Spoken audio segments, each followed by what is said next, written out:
अयोध्या के राम मंदिर में श्रद्धालुओं के चढ़ावे को लेकर सामने आया कथित गड़बड़ी का मामला अब सबसे अहम मोड़ पर पहुंच चुका है। पहली बार श्री राम जन्मभूमि तीर्थ क्षेत्र ट्रस्ट की शिकायत पर एफआईआर दर्ज की गई है।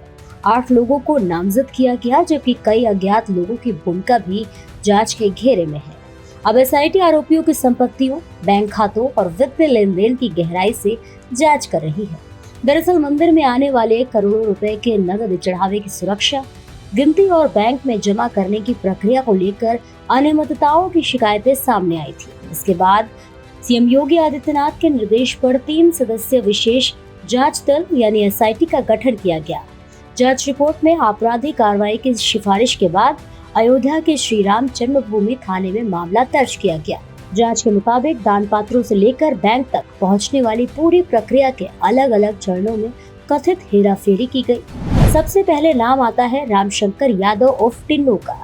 उन पर आरोप है कि दान पात्रों की निगरानी और उन्हें सुरक्षित स्थान तक पहुंचाने की जिम्मेदारी के दौरान कथित गबन किया गया और उसी पैसे से संपत्तियां बनाई गई। कैश काउंटिंग टीम के सदस्य लवकुश मिश्रा पर गिनती के दौरान रकम में कथित हेराफेरी का आरोप है। जांच के दौरान उनके घर से करीब 12 लाख नगद मिलने का दावा किया गया। वहीं अनुकल्प मिश्रा पर भी कैश काउंटिंग के दौरान कथित तौर पर रकम निकालने और उसका दुरुपयोग करने के आरोप लगे हैं।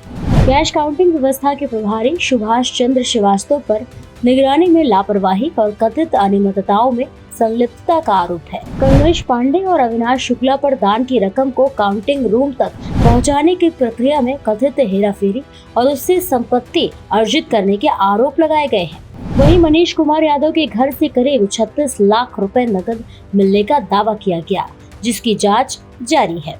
एफआईआर में सिर्फ 8 नाम ही नहीं, कुछ अज्ञात लोगों को भी आरोपी बनाया गया। यानी जांच में अगर किसी और की भूमिका सामने आती है तो उसके खिलाफ भी कार्रवाई की जाएगी। इस पूरे मामले की शिकायत श्री राम जन्मभूमि तीर्थ क्षेत्र ट्रस्ट के सदस्य कृष्ण मोहन ने दर्ज कराई है। उनके आवेदन के आधार पर भारतीय न्याय संहिता की कई गंभीर धाराओं और भ्रष्टाचार निवारण अधिनियम के तहत केस दर्ज किया गया। अब पुलिस और एसआईटी दोनों मिलकर आरोपियों से पूछताछ कर रही है। उनकी चल अचल संपत्तियों, बैंक खातों, नकदी और लेन देन की जांच की जा रही है।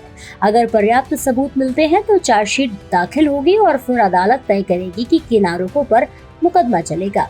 हालांकि ये ध्यान रखना जरूरी है कि फिलहाल सभी आरोप जांच के अधीन हैं और किसी भी आरोपी का दोष अदालत द्वारा सिद्ध नहीं हुआ है। मुख्यमंत्री योगी आदित्यनाथ ने साफ कहा है कि जांच पूरी तरह निष्पक्ष होगी और अगर कोई भी दोषी पाया जाता है तो उसे किसी भी कीमत पर बख्शा नहीं जाएगा। फिलहाल इस खबर में इतना ही। ऐसे ही और भी तमाम खबरों को देखने के लिए जुड़े रहिए भारत एक्सप्रेस के साथ।